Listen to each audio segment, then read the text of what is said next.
Donc bonjour à tous, voici la session de trading du mercredi dernier. Donc en fait, vous allez voir deux vidéos. Donc vous allez voir cette vidéo-là, ça va être la vidéo en accéléré, donc dans laquelle je vais uniquement aller me concentrer sur les points les plus importants de cette session. Et vous allez également aussi avoir la version longue de cette vidéo. Donc ça va justement vous permettre, en fait, pour ceux qui n'ont pas encore eu accès au data provider et à Jigsaw, ça va vous permettre justement de commencer à habituer vos yeux et à faire vos balayages, à essayer de repérer un petit peu les choses qui se passent sur le marché. Donc regardez comment se comporte le bid, le ask, le inside print, quelles vont être les réactions du marché quand on va être justement sur certaines zones sensibles du volume profile. Donc la version longue, eh bien, elle ne sera pas commentée, ça va être uniquement pour regarder. Donc cette version-là, ici, on va aller uniquement dans les détails les plus importants de cette session. Donc premièrement, vous avez dû remarquer que en haut, il y a maintenant les petits carrés ici, donc vous voyez qui changent de couleur. Ces carrés-là, ça s'appelle le Power Meter. Donc en gros, c'est quoi? Ça va simplement vous montrer la force du marché. Donc c'est l'équivalent en fait d'avoir ici le Inside Print qu'on a au milieu, sauf que ça va l'afficher en haut. Donc en fait, ce que ça fait, c'est qu'à chaque fois que vous allez avoir un contrat qui va être exécuté au prix des vendeurs, au prix des acheteurs, eh bien ça va le cumuler ici dans la boîte. Et vous pouvez voir que la boîte ici est scindée au milieu. Donc, je dis ça de façon très globale, si vous avez plus de bleu et que vous voyez le bleu qui commence à écraser le rouge, plus ça voudrait dire que le marché va avoir une force haussière, donc va avoir tendance à monter. Et à l'inverse, plus vous allez avoir le rouge ici qui va écraser le bleu, plus ça va montrer un peu la dominance du côté des vendeurs. Donc quand je dis ça, ce n'est pas tout le temps le cas, d'accord? C'est de façon générale, mais vous allez vous servir du Power Meter justement pour peut-être vous conforter dans certaines prises de décision quand vous faites du trading. Donc je vais faire une vidéo qui va être beaucoup plus longue justement là-dessus, qui va bien vous expliquer avec des exemples de trades en réel justement sur le Power Meter. Je vais essayer de vous trouver des exemples dans le marché actuel. C'est sûr que vu qu'on est dans le mois d'août, ça va être quand même assez tranquille. Mais début septembre, là, vous allez avoir des beaux trades. Donc je vous ferai une vidéo quand même assez complète de ce merveilleux outil que moi j'utilise et que je vous présente uniquement maintenant. La raison, c'est que je veux que vous vous concentriez d'abord sur le bid, le ask, le inside print, toutes les techniques qu'on a vues, et de rajouter le power meter par la suite, une fois que vous avez acquis des bonnes bases. Parce que j'avais fait l'erreur avant de présenter cet outil-là aux élèves, et certains en fait se juger leur trade et rentrer dans des trades uniquement basés sur le power meter. Donc effectivement, vous n'avez pas des bons résultats. Donc le power meter, c'est un outil qui va vous aider dans certaines situations ou à prendre certaines décisions. Ce n'est en aucun cas un indicateur qui va vous dire achète-vend. Si d'un coup tu vois que c'est extrêmement bleu, par exemple ici là sur le ZB, ça ne veut pas dire qu'il faut que tu achètes parce que le power meter qui est complètement bleu. D'accord? Donc on va bien faire attention à ça. Donc c'est une session où est-ce que pour un mois d'août c'est pas si mal. Pour une session régulière c'est pas terrible. Donc on voit que les 4 bons du trésor sont sur leur plus haut et on voit le S&P 500, lui qui traîne un petit peu dans les plus bas sans trop de conviction. Donc ce que vous allez voir en fait dans ces actions, vous allez voir qu'à l'ouverture, donc à 8h20 des bons du trésor, eh bien, il va commencer à avoir un petit peu plus de volume. On va retourner ici dans ces zones ici, donc sur 20-100. Ça va remonter doucement et quand ça va ici faire un breakout, eh bien, je vais prendre une position, donc un trade pour aller chercher ce breakout. Donc vous allez voir, c'est une session qui n'est pas extrêmement volatile, qui n'est pas chargée en trade non plus, parce que la croyance populaire veut que quand on fait du trading, quand on fait du scalping, eh bien on prend 200 trades par jour. C'est absolument pas vrai. On va prendre les trades que le marché nous donne. Donc je vais vous accélérer ça. Donc vous allez voir dans la version longue de cette vidéo, eh bien je vous ai mis le Bloomberg, donc la radio Bloomberg si vous voulez, télévision en background. Donc pour ceux qui comprennent bien l'anglais, eh bien ça va vous permettre de suivre un petit peu ce qui se passe dans le marché et quelles vont être l'analyse des professionnels si vous voulez de Bloomberg par rapport au mouvement du marché.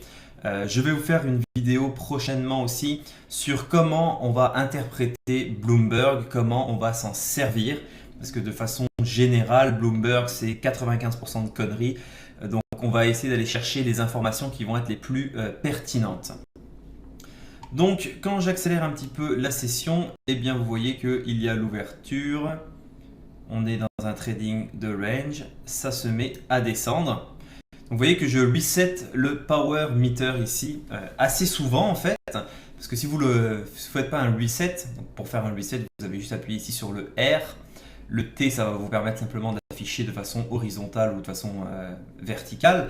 Et le X ici, ça va être pour le fermer. Donc vous allez voir aussi que je le reset souvent. La question et la réponse est simple, c'est parce que quand je vais mettre à reset, je vais essayer de chercher en ce moment une information un petit peu plus précise. Donc vu qu'on voit ici qu'on est sur le bas du range et que ici à 20-100, il y a quelque chose d'assez, un point d'ancrage, eh bien je vais voir quelle va être la réaction du power meter justement sur ces zones-là. Donc quand le reset, donc vous voyez que en pleine session, quand le power meter, quand vous venez de le reset, ne commence pas à s'activer, ça vous montre déjà que le price action de la journée ne va pas être terrible. Ça c'est garanti. Donc le power meter, comment vous allez le lire? Vous allez faire aussi un espèce de balayage. Donc on se rappelle que le balayage, vous regardez principalement les premiers prix au niveau du bid, du ask, et vous faites votre balayage comme ceci avec vos yeux. Le power meter, vous allez faire la même chose. Donc vous allez rapidement voir si la réaction du power meter quand vous faites un reset dessus, est-ce qu'il va être la même en fait? Est-ce que vous allez voir des blocs, par exemple acheteurs, qui vont passer sur les 3 bons ou non? Ça peut vous donner aussi certaines indications. Donc on va le lire de la même façon que les carnets. Je vous rappelle que le power meter, c'est vraiment à titre indicatif, d'accord? Ce n'est pas une solution miracle ou un déclenchement de prise de position. Donc ce qui va se passer, eh bien, c'est que là, j'étais pas trop convaincu en fait de savoir est-ce que je prenais une position pour essayer de revenir dans le plus haut du range ou si cette zone ici, avec ce fameux point d'ancrage, pouvait casser. Donc le problème, c'était ce qu'on appelle vraiment notre risk-reward. Ça veut dire que si je prenais une position ici à 20-105 pour potentiellement aller chercher les plus hauts et faire un breakout, c'est sûr que sur ce point de vue-là, c'est intéressant. Mais vu qu'on tombe dans une période où la volatilité et le volume des marchés ne sont pas bons, ça peut facilement passer ce niveau-là et déclencher des ordres. Et donc du coup, mon risque va être quand même beaucoup plus grand. Donc ça répond peut-être un peu à la question de Younes.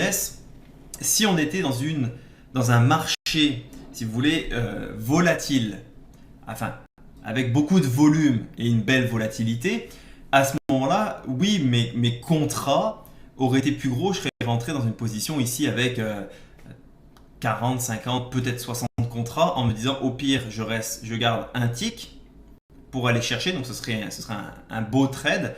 Mais vu qu'on est dans un marché justement où il y a peu de volume, qu'on est dans le mois d'août, le contexte du marché n'est pas bon, à ce moment-là, je vais plutôt rentrer avec 10 ou 20 contrats.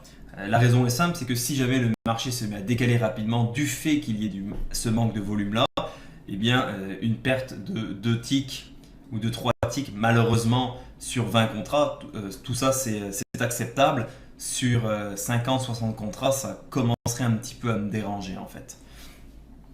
Donc, ce qui va se passer, c'est que eh bien, je vais tout simplement attendre que le marché remonte dans ses plus hauts. Et à ce moment-là, ma prise de décision, ça va être quand le marché va remonter, je vais voir si d'abord sur les bons, il y a encore cette corrélation. Je vais voir si on va faire un breakout ou non. Et à défaut de faire un breakout, si le marché ne va pas plus haut, eh bien, je pourrais initier une position short pour refaire le range dans le sens inverse. Donc ça, c'est les scénarios que je me fais. Je me dis, s'il se passe ça, je vais voir à ce moment-là s'il y a une confirmation de mon scénario. Si ça ne marche pas, c'est pas grave, on passera à autre chose. Donc là, je me dis, je vais attendre que ça remonte. Si ça ne remonte pas, c'est pas grave. Un scénario, vous ne devez pas vous faire un scénario de trading et vous dire, je vais essayer de chercher toutes les confirmations qui vont me dire que mon scénario a raison pour essayer de chercher un trade.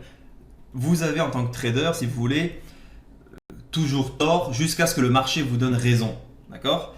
Donc, on va chercher le scénario, on va essayer de monter ici sur les plus hauts. Une fois qu'on va être rendu sur les plus hauts, on va regarder ce qui se passe. Donc, soit on va regarder pour un breakout, soit on va regarder pour une rejection des plus hauts et un retour dans le range. Donc je vais vous accélérer un petit peu la vidéo. Donc vous voyez que le marché monte tranquillement. Là vous avez vu que j'ai essayé de prendre un trade ici justement sur le ZF à 13,205. Pourquoi on va regarder ça? Eh bien parce que je me suis dit si je peux rentrer, je peux rapidement maintenant aller chercher les plus hauts si jamais il y a une accélération parce qu'on a quitté cette zone ici. Donc vous voyez à 13,205 et 13,207, vous aviez vraiment deux ticks ici là qui faisaient une barrière complète. Donc pourquoi je l'ai pris ici plus haut? C'est que si jamais on descend, on commence à trader à 13,205 et que je vois qu'il y a une faiblesse, qu'on peut descendre d'un autre tick, je vais pouvoir scratcher mon trade tout de suite. Et sinon, si ça part, eh bien, ça peut partir rapidement.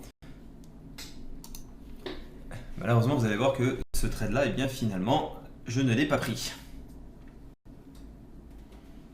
Donc on voit le S&P 500, lui, qui essaie de se battre un peu dans cette zone médiane ici, là. Donc il est ni sur les plus bas, ni dans son range.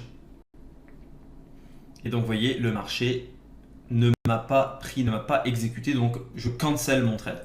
En aucun cas, vous vous dites « Ah, le marché ne m'a pas pris ici sur 13,207 ».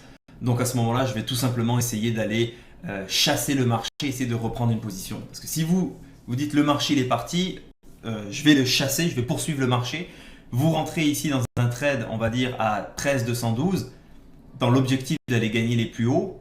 Et bien à ce moment-là, vous voyez, votre risque, c'est tout ça. Donc, ça ne devient pas un trade intelligent à ce moment-là. Donc, en aucun cas, on ne chasse le marché. Si le marché ne vous prend pas, que vous n'êtes pas exécuté, c'est pas grave. Il y aura d'autres occasions dans la journée et même dans toute l'année, tous les jours pour reprendre des trades. Donc, s'il vous plaît, ne chassez pas le marché.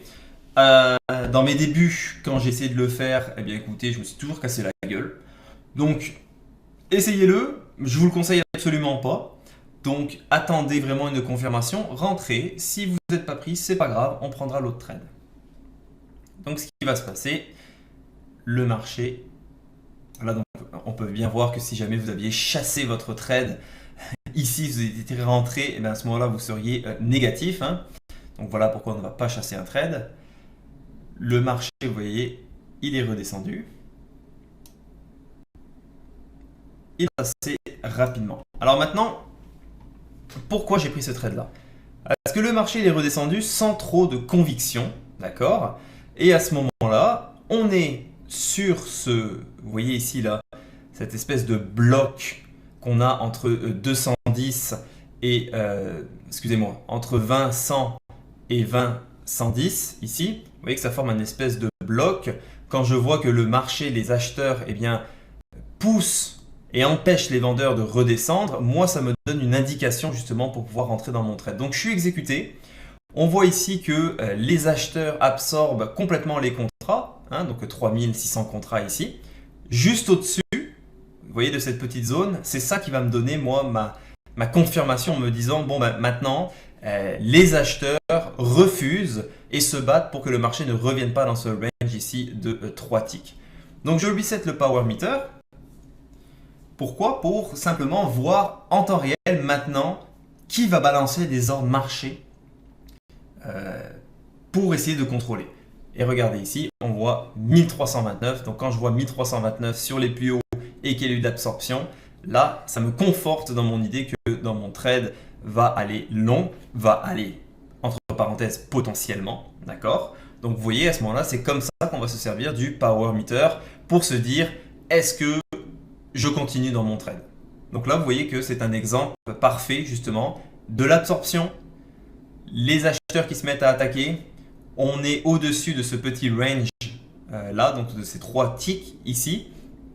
Je suis rentré, quand je suis rentré dans le trade, il y a eu de l'absorption. Le marché a commencé à monter, le power meter a été complètement dominé par les acheteurs. Donc c'est comme ça en fait qu'on va faire notre prise de décision. C'est des petites choses qu'on remarque. Ah, il y a ça dans le volume profile. Ah, il se passe ça au niveau du bid et du ask. Tiens, j'ai vu que sur le ultraband et sur le ZB, on avait telle chose. Et c'est en accumulant les petites informations qu'on va chercher qu'on va être en mesure justement de prendre nos décisions de trading, de savoir quand rentrer. Et donc, on voit que sur le ZB ici, on est sur les plus hauts. C'est la même chose au niveau du ultraband. et le S&P 500, lui, qui commence à s'approcher de ses plus bas. Donc, on va pouvoir essayer de voir la corrélation. Là, vous voyez qu'il y a une belle corrélation justement entre le S&P, s'il va par le bas, les bons du trésor, eux, vont par le haut. Donc, pendant que je parlais, je suis sorti de mon trade. On va regarder pourquoi je suis sorti. Eh bien, tout simplement parce que... Attendez, je vais mettre sur pause. On voit maintenant qu'il y a eu de la rejection sur le Ultra Band, sur le ZB ici et sur le ZF. Le ES, lui, eh bien, il n'arrive pas à casser ses plus bas. Et vous voyez ici, 1400 contrats qui ont été absorbés par les acheteurs. 1400 contrats sur le ES à une aussi grande vitesse, c'est quand même quelque chose d'important qu'il faut vraiment surveiller. D'accord? Donc, on voit maintenant qu'il commence à avoir cette faiblesse des acheteurs à rester, à tenir leur position, donc pour que ce soit toujours vert sur les 3 bons ici. On voit maintenant que, eh bien, ils n'ont plus autant d'énergie qu'ils avaient auparavant, justement, dans ces zones-là. Là, je reset le power meter.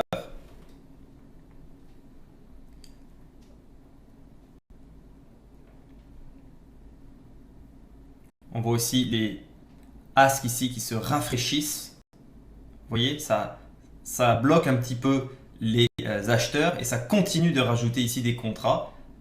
Et vous voyez le backticking là qui commence. Donc là, c'est justement mon cue pour pouvoir sortir à ce moment-là. Et vous voyez, 3000 contrats, on le voit dans le power meter, complètement bloqué. Regardez. Vous voyez, vous allez voir le power meter ici. Et ici, 3000 contrats au prix des acheteurs qui sont complètement absorbés par les vendeurs sur les plus hauts. Ça, c'est un signe que ça y est, la fête est finie. Boum, 3000 contrats. 3000 contrats. Et en plus de ça, il y a à nouveau 2300 ici qui se remet instantanément. Donc ça, c'est votre signe. Merci, au revoir, bonne journée. Vous sortez de votre trade et en aucun cas, quand vous voyez ça, vous essayez de faire un trade long. D'accord? Et on peut voir le S&P 500, lui, qui remonte. Et il y a une rejection justement aussi sur le ZF. Donc ça a été mon seul trade de la journée. Vous allez voir qu'un petit peu plus loin, voilà, là j'ai essayé de prendre un trade short. Malheureusement, je n'ai pas été exécuté parce qu'on a traîné un petit peu sur les plus hauts sans beaucoup de conviction. Donc je vais essayer de faire le reverse trade, donc un fade trade à ce moment-là. Ça veut dire que je vais aller vraiment initier une position short sur le dernier tick ou l'avant-dernier tick. Parce que si ça ne marche pas, rapidement le marché va redescendre. Donc c'est sûr que c'est un risque parce que s'il y a un breakout, on peut se prendre plusieurs ticks rapidement contre nous. Mais si on a des bonnes configurations, en général on prend aucun tick contre nous et on peut aller chercher facilement 3, 4, 5 ticks. Malheureusement, ce qui s'est passé, étant donné qu'on a du manque de volume, eh bien j'ai préféré sortir de mon trade à ce moment-là parce que j'ai vu que le S&P 500 ici s'approchait des plus bas. Donc, vu qu'il s'est approché des plus bas, ça m'a dit méfiance parce que s'il casse, ça va projeter justement les bons du trésor de 1 ou 2 ticks sur les plus hauts. Donc, à ce moment-là, ce n'était pas une bonne situation pour moi d'avoir un trade ici, donc sur le Fed Trade. Et finalement, vous allez voir que le S&P 500, eh bien, il ne se passera absolument pas grand-chose. Donc, dans la version longue, vous pouvez voir la suite justement de ce trade là. Il ne se passe pas grand chose, le marché va revenir et toute la journée va rester pas mal dans ces zones ici. Si jamais vous avez d'autres questions par rapport à cette vidéo, juste me l'envoyer sur Slack. Je vais vous mettre aussi également la version longue. Donc, vous allez voir que dans le début de la version longue, vous allez avoir le Bloomberg en arrière-plan. Par la suite, je l'ai enlevé. Ça va simplement permettre en fait aux nouveaux élèves de commencer à se pratiquer justement sur les carnets d'ordre, à analyser le marché, à essayer d'aller chercher un petit peu les informations qu'ils ont vues au long de la formation. Qu'est-ce que le backticking, qu'est-ce que de l'absorption, comment un volume profile réagit quand on arrive dans certaines zones. Ça marche ?